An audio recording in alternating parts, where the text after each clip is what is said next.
Assalamualaikum warahmatullahi wabarakatuh. Halo semuanya. Perkenalkan, nama saya Raneklah Putri, saya dari kelas 12 IPA 5. Jadi di video kali ini saya ingin menjelaskan materi sifat koligatif larutan. Materi yang saya sampaikan atas dasar sebagai tugas penilaian tengah semester di pelajaran kimia.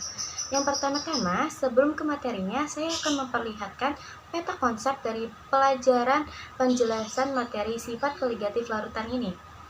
Nah, ini dia peta konsepnya. Di dalam sifat koligatif larutan ini terdapat yang pertama ada konsep larutan, yang dimana konsep larutan ini ada dua macam, yaitu larutan elektrolit dan non elektrolit. Nah, yang kedua ada konsentrasi larutan, yang dimana ada tiga, yaitu molaritas yang dilambangkan dengan huruf M besar, ada molalitas yang dilambangkan dengan huruf M kecil, dan yang terakhir ada fraksi mol yang dilambangkan dengan huruf X. Untuk yang ketiga, ada macam-macam sifat koligatif larutan yang terdiri dari 4 macam, yaitu yang pertama ada penurunan tekanan uap yang dilambangkan dengan delta P, yang kedua ada penurunan titik beku yang dilambangkan dengan delta TF, yang ketiga ada kenaikan titik didih yang dilambangkan dengan delta TB, dan yang terakhir ada tekanan osmotik yang dilambangkan dengan P.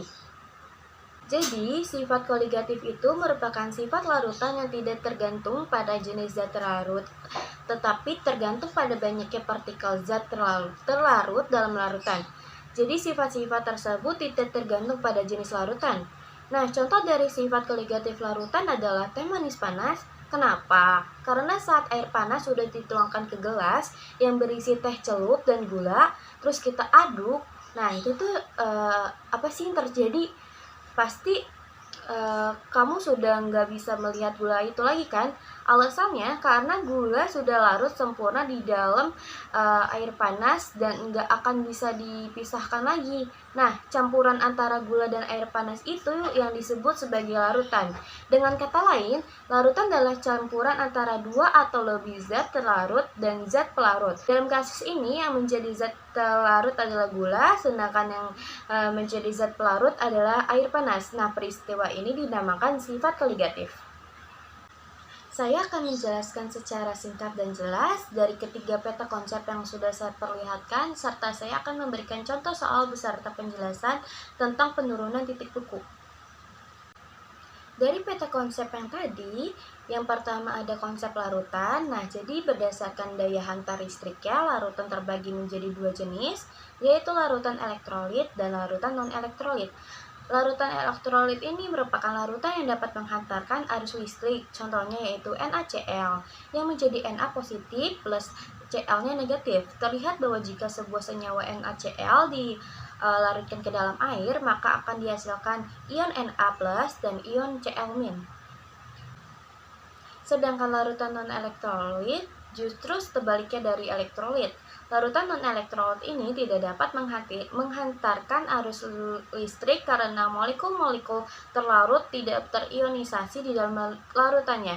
Contohnya itu adalah larutan gula seperti glukosa, sukrosa, maltosa, dan larutan CON2H4 serta larutan alkohol.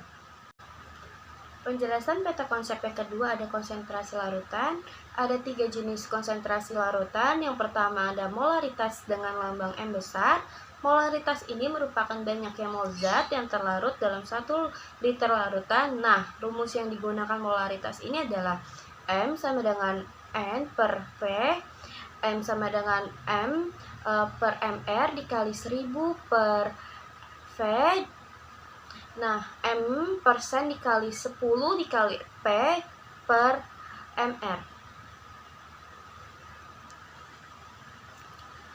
Keterangan dari rumus tersebut adalah M besar sebagai molaritas, N sebagai mol zat, V sama dengan volume, P sebagai massa jenis, M kecil sebagai massa telarut, MR sebagai molekul relatif, dan persennya kadar zat.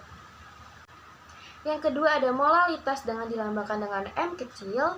Molalitas ini menyatakan banyaknya mol zat terlarut dalam setiap 1000 gram pelarut. Rumus dari molalitas ini adalah M sama dengan GR per MR dikali 1000 per P. Keterangannya M kecil sebagai molalitas, P sebagai massa pelarut, G atau bisa disebut dengan GR sebagai massa terlarut, MR sebagai molekul relatif. Yang ketiga ada fraksi mol yang dilambangkan dengan X. Fraksi mol ini menyatakan perbandingan banyaknya mol dari zat pelarut dan pelarut terhadap jumlah mol seluruh komponen dalam larutan. Dalam suatu larutan terdapat dua fraksi mol, yakni fraksi mol terlarut XT dan fraksi mol pelarut XP. Rumusnya adalah XT sama dengan NT per NT ditambah NP, XT sama dengan NP per NT ditambah NP. Keterangannya adalah XT sama dengan fraksi mol terlarut, NT mol terlarut, XP fraksi mol pelarut, NP mol pelarut, sedangkan P yaitu massa pelarut atau bisa disebut dengan GR. Dan yang ketiga dari peta konsep tersebut ada macam-macam sifat koligatif larutan. Terdapat 4 macam sifat koligatif larutan. Yang pertama ada penurunan tekanan uap yang dilambangkan dengan delta P. Tekanan uap itu adalah ukuran kecenderungan molekul-molekul cairan di sekitarnya dan berubah menjadi uap. Umumnya molekul cairan yang berubah-ubah jadi uap adalah yang berada di permukaan. Nah, tekanan uap jenuh ini merupakan selisih antara tekanan uap pelarut murni dengan tekanan uap pelarut dalam larutan disebut dengan tekanan uap jenuh larutan yang dilambangkan dengan P. Delta P sama dengan P0 dikurang P. P0 lebih dari P. Nah, untuk rumus besarnya penurunan tekanan uap jenuh larutan, delta P sama dengan P0 dikali X terlarut atau P sama dengan P0 dikali X pelarut, yang dimana delta P merupakan penurunan tekanan uap jenuh larutan, P0 sama dengan tekanan uap jenuh pelarut, P sama dengan tekanan uap jenuh larutan, X terlarut sama dengan fraksi mol zat terlarut, dan X pelarut sama dengan fraksi mol zat pelarut. Yang kedua ada kenaikan titik didih yang dilambangkan dengan delta TB. Kenaikan titik didih ini merupakan temperatur tetap pada saat zat cair mendidih. Suatu zat dikatakan mendidih jika tekanan uap jenuhnya sama dengan tekanan udara luar. Nah, delta TB sama dengan titik didih larutan dikurang titik didih pelarut. Delta TB sama dengan TB dikurang TB.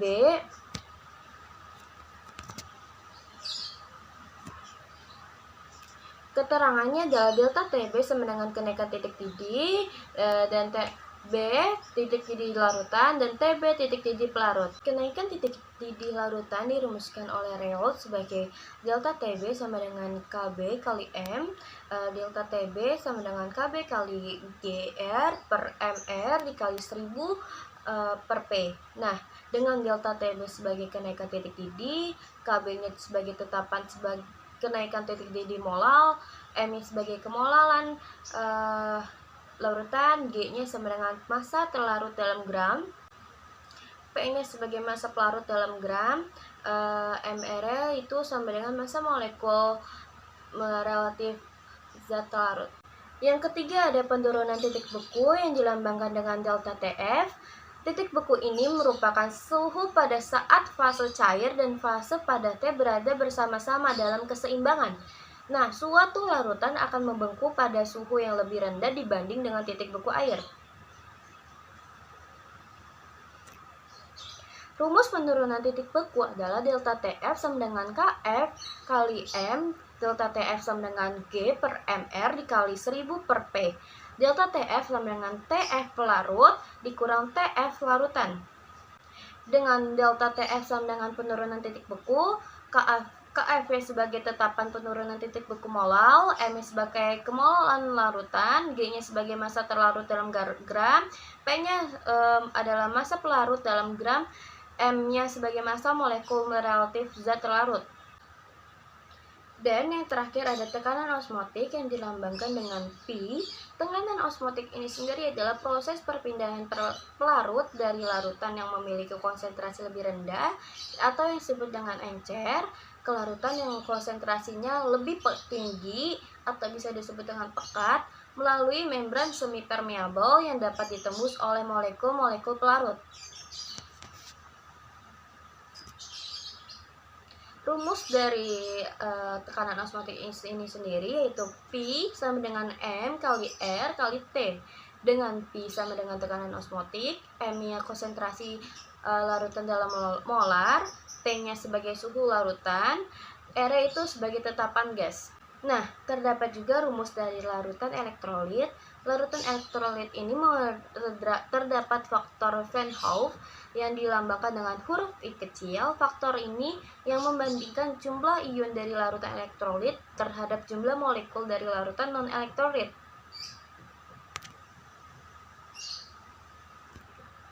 Rumusnya yaitu I sama dengan 1 plus N kurang 1 A dengan N sama dengan jumlah ion dari elektrolit, A dengan ionisasi elektrolit untuk elektrolit kuat ya, yaitu A sama dengan 1 yang merupakan jumlah mol yang terion dengan jumlah mol mula-mula.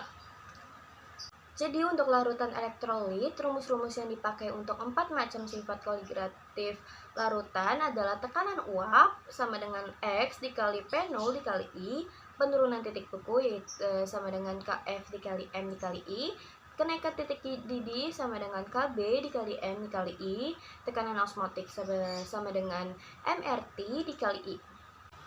Nah, yang terakhir, saya akan menjelaskan contoh soal dari penurunan titik beku. Hitunglah titik beku larutan yang dibuat dengan mencantumkan 6,2 gram etilen glikol dalam 100 gram. Nah, kita tentukan dulu nih penurunan titik bekunya. Pelarutnya yaitu adalah air dan zat larutnya adalah etilen glikol yang merupakan non-elektrolit. Sehingga persamaan yang kita gunakan adalah penurunan titik beku atau delta TF sama dengan tekanan penurunan titik beku molal yang dilambangkan dengan Kf dikali dengan massa zat terlarut dibagi dengan massa molekulnya dikali 100 dibagi massa pelarut dalam satuan gram. Langsung saja kita substitusikan pernyataan yang ada sehingga penurunan titik beku atau delta TF sama dengan 1,86 derajat Celcius per molal dikali 6,2 gram dibagi 62 gram per molal dikali 1000 dibagi 100 kg pangkat min 1. Hasilnya adalah 1,86 derajat Celcius. Berikutnya, diingat bahwa titik beku larutan sama dengan titik beku pelarut murni dikurangi dengan penurunan titik bekunya. Untuk penurunan titik beku sudah didapatkan yaitu 1,86 derajat Celcius dan titik beku airnya sebagai pelarut murni yang dilambangkan dengan TF0 sudah diketahui juga di soal yaitu 0 derajat Celcius. Maka jika disubstitusikan yaitu titik beku larutan atau TF sama dengan 0 derajat Celcius dikurang 1,86 derajat Celcius yang hasilnya adalah min 1,86 derajat Celcius. Dan yang terakhir ini ada sumber-sumber yang saya cari tentang sifat koligatif larutan. Mohon maaf jika ada salah kata dari saya tentang penyampaian sifat koligatif larutan ini. Saya Rana Putri, pamit undur diri. Bye-bye.